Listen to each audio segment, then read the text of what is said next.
J'ai eu le privilège de prendre la parole en ce début de l'année, alors que nous sommes au 17 janvier 2016. C'est vrai, l'autorité a déjà fait meilleur vœu. Au fait, si on veut voir, nous qui devons après, nous n'avons plus le droit. Mais je lui demande la permission. Voilà. Je voudrais souhaiter vraiment mes vœux les meilleurs à toute l'Église.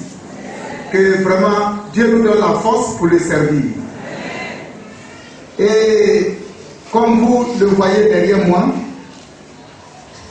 il est dit par le Saint-Esprit, proclamons avec force et puissance et passion l'évangile de Jésus-Christ. Depuis, je peux dire, la venue du pasteur, cela faisait partie, je peux dire, de ces orientations. Et cette année, le Saint-Esprit lui a mis à cœur que nous puissions vraiment demeurer dans l'évangélisation. Et depuis le premier dimanche de l'année, l'homme de Dieu nous a entretenu en long et en large sur ce sujet qui est l'évangélisation.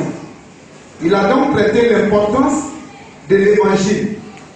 Et en tant que collaborateur, comme j'ai eu à le dire, en tant qu'apprenti, je voudrais ajouter mon grain de sel vraiment à ce sujet. C'est pour cette raison, je voudrais que nous prenions notre Bible dans l'Évangile selon Matthieu, le chapitre 4. Au fait, ce chapitre parle de la tentation de Jésus-Christ et du commencement du ministère de Jésus-Christ. L'Évangile selon Matthieu, le chapitre 4, à partir du verset 18.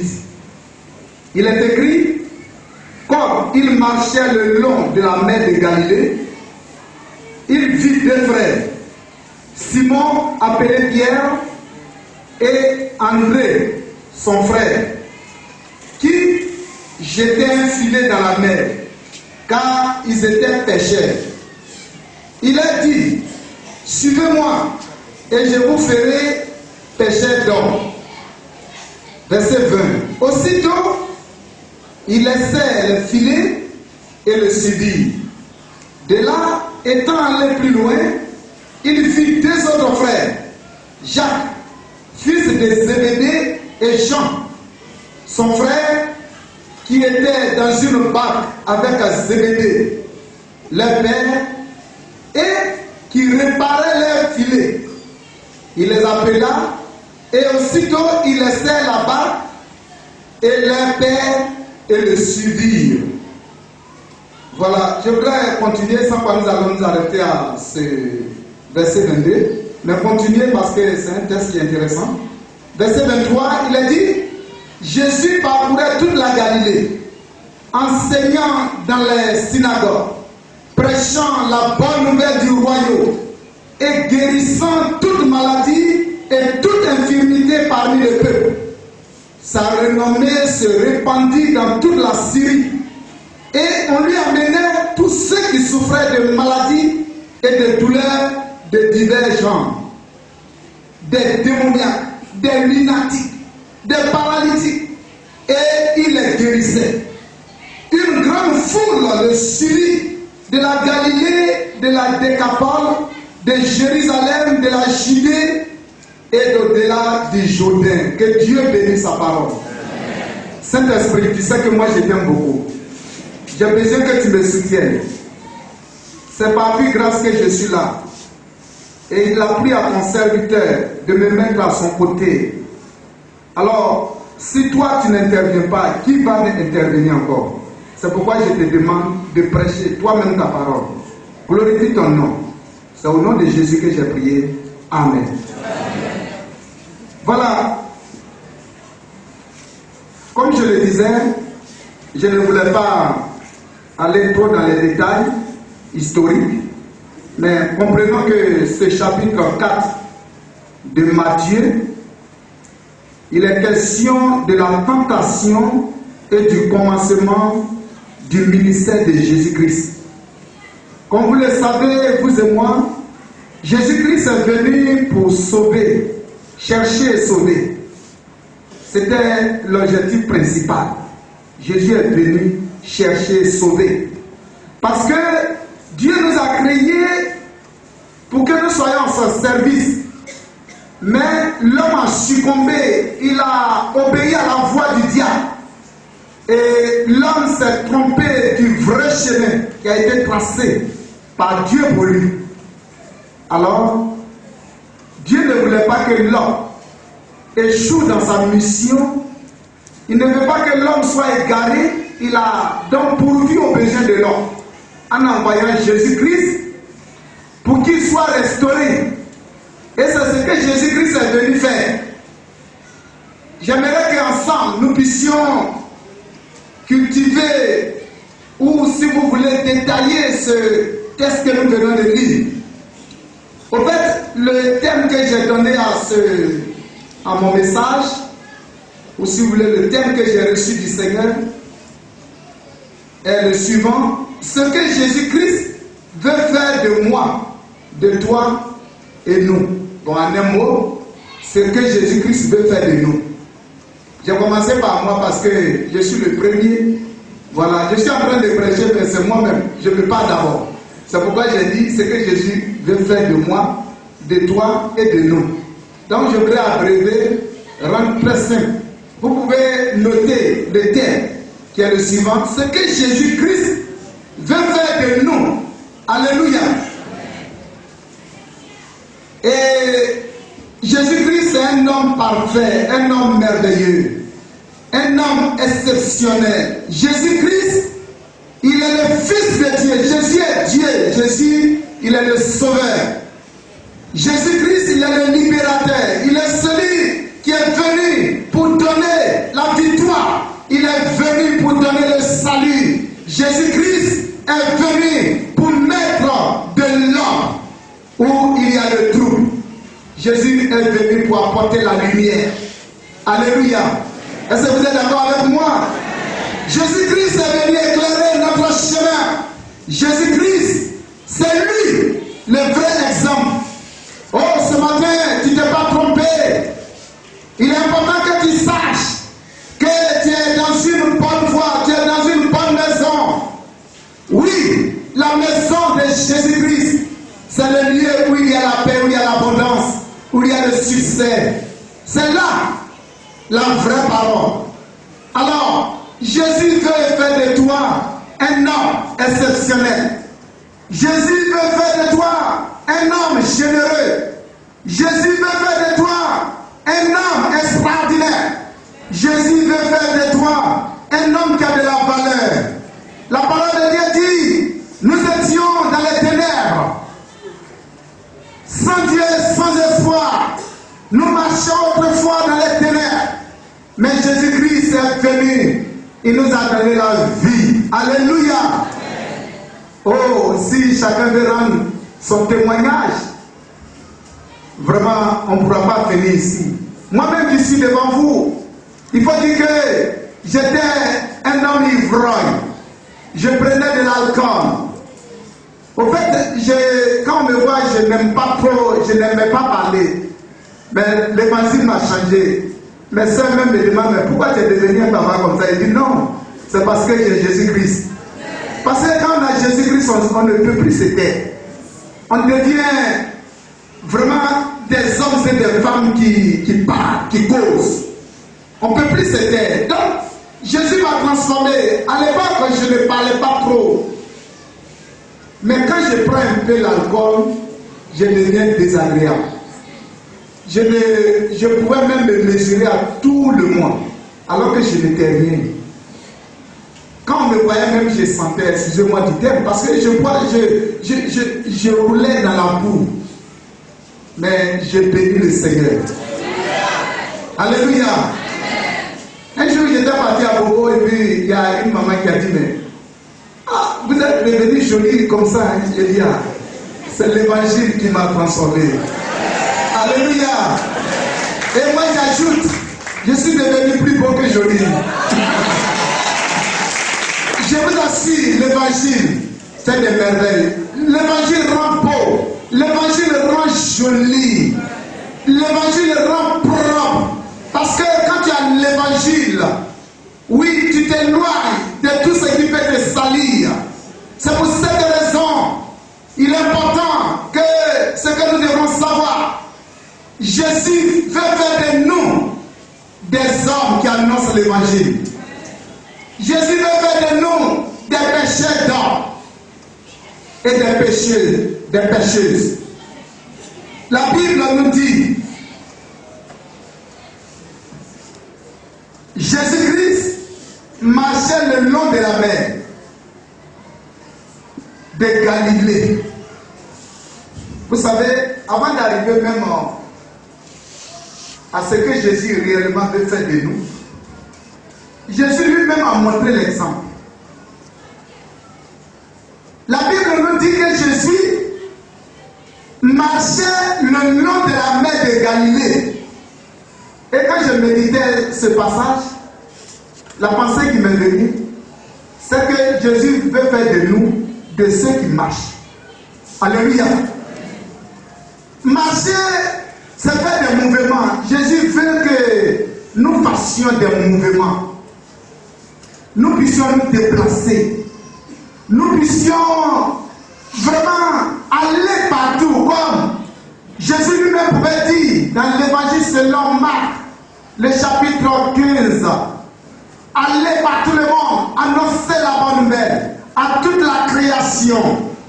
Jésus veut faire de nous de ceux qui marchent et non de ceux qui s'asseyent nuit et jour, de ceux qui ne bougent pas. Est-ce que tu es d'accord avec moi? Et il est dit, il vit deux frères.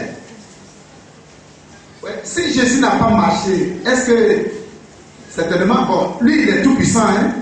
Même s'il ne marche pas, s'il est assis là, en tout cas il peut voir. Mais quand même pour montrer à l'homme que c'est ce qu'il doit faire, la Bible dit que non seulement il marchait le long de la mer, mais il vit. Donc Jésus veut faire de nous des hommes et des femmes qui voient. Alléluia. Est-ce que tu vois? Il y a un homme de chez nous qui a essayé de venir à l'église. C'était un médecin. Parce qu'il avait marié une femme, ça n'allait pas dans son foyer. Donc, ils se sont divorcés. Et puis il dit, bon, à l'église, les femmes là sont soumises. Elles sont sérieuses. Donc, elle va venir chercher une femme à l'église. Maintenant, au lieu de venir chercher Jésus d'abord, avant de trouver la femme, lui, il vient. C'est les jolies femmes qu'il voit. Et puis, dans votre église, là, il y a les jolies femmes. Hein? Maintenant, malheureusement pour lui, malgré son titre de médecin, il n'a pas eu la femme. Parce que lui, il pense que quand on vient à l'église, là, on a une femme là comme ça. Il pense que nos sœurs là se livrent comme ça. Lui, il pense que les femmes là se donnent comme ça.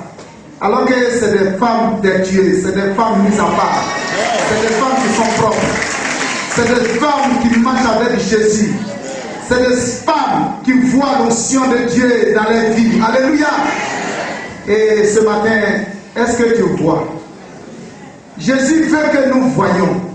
Mais comment tu vois? C'est les jolies femmes ou bien les jolis hommes que tu vois? La Bible dit que Jésus, il a vu deux personnes. Alléluia. Oh, que le nom de Dieu soit béni. Il dit deux frères.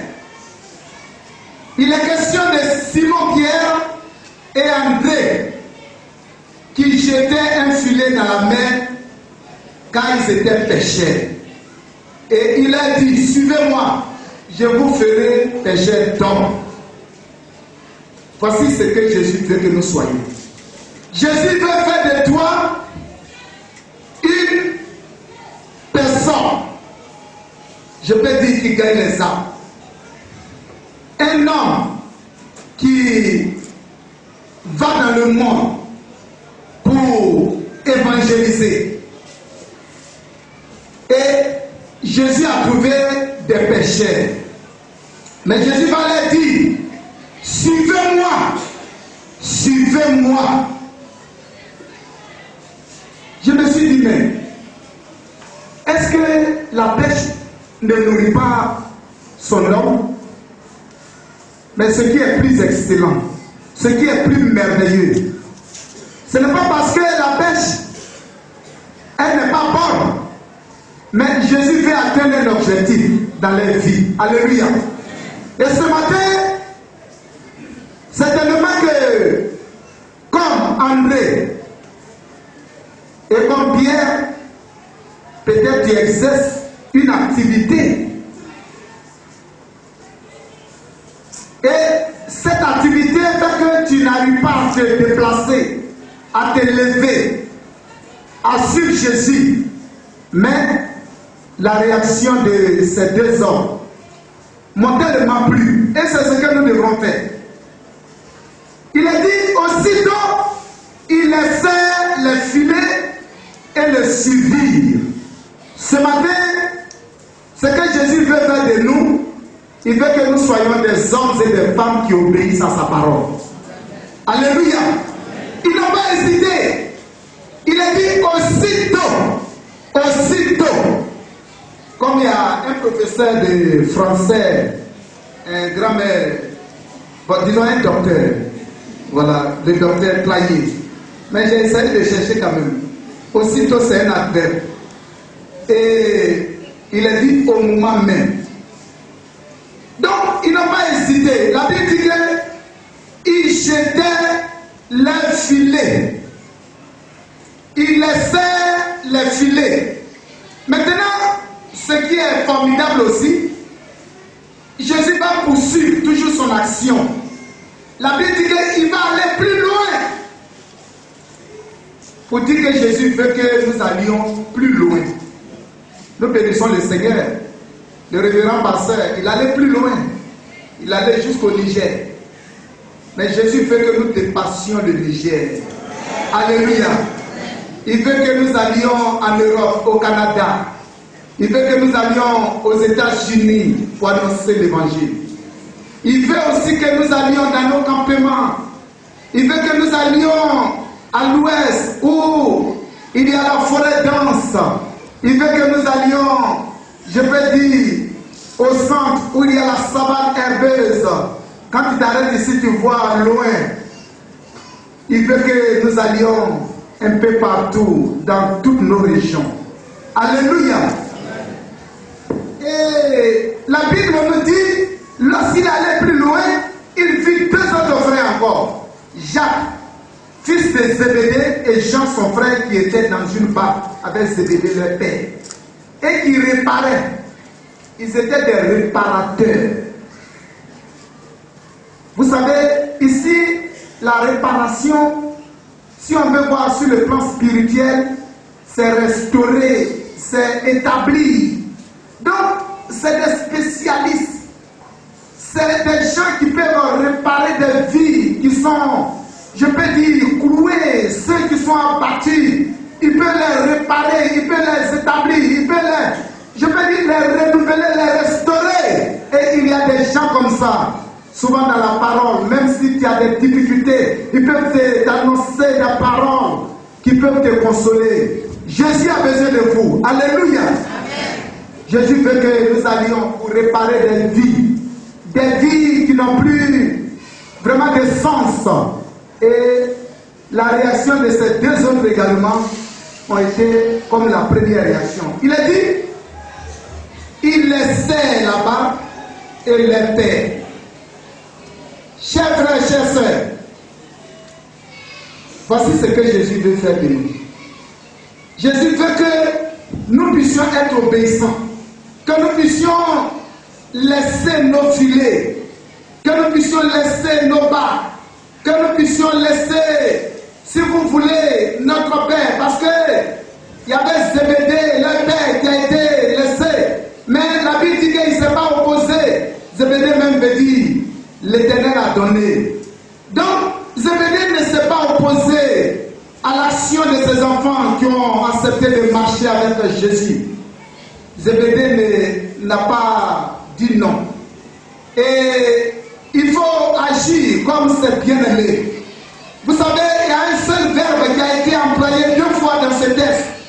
Lorsqu'il a trouvé André et Pierre, et quand il a trouvé Jacques et Jean, c'est le même verbe qui a été employé. Il a dit, il les sert.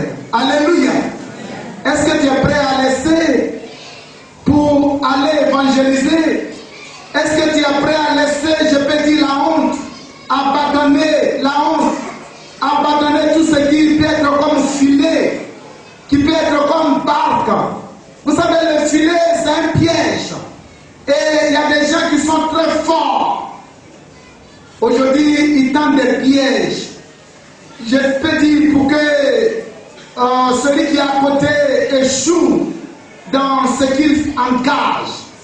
Souvent, ils mettent les pots de banane et même ils mettent dans des filets pour que tu puisses tomber dans ce piège, pour ne pas qu'on puisse te reconnaître. Mais ce matin, si tu as ces pensées, Jésus dit, il faut les abandonner et il faut annoncer la parole de Dieu. Si le filet, la honte est comme le filet pour toi, il faut abandonner la honte. Parce que Jésus pouvait le dire dans l'évangile selon Marc, le chapitre 8, le verset 38. Il a dit, car quiconque aura honte de moi et de mes paroles au milieu de cette génération adultère et pécheresse, j'aurai aussi honte de lui quand je reviendrai dans la gloire de mon Père avec les saints anges. Oh, ça me fait peur ce verset. C'est pour cette raison que nous sommes appelés à aller annoncer l'évangile. Oui, certainement que tu as honte ce matin. Il est important que tu permettes au Saint-Esprit de briser la honte. Parce que la honte, c'est un ennemi. La honte fait qu'on ne peut pas évoluer, on ne peut pas aller de l'avant. La honte fait qu'on ne peut même pas faire le culte où nous sommes. Il y a des gens, quand j'étais de l'autre côté, bon, on était tous à Gamé, et puis on a ouvert un lieu, mais ce lieu qu'on a ouvert là, c'est un lieu, mais il n'y a même pas passage, c'était les pistes. Donc, je ne dis pas cela pour le glorifier, nous on a accepté de rester. Et puis il y a des frères qui disent, mais ici là, qu'est-ce que nous on va venir faire? Il n'y a même pas passage. Et puis quand ils passent, excusez-moi, les enfants déposent, ils font ce qu'on ne peut pas dire là. Vraiment, c'est là on passe pour aller faire le culte. Donc nous on est restés.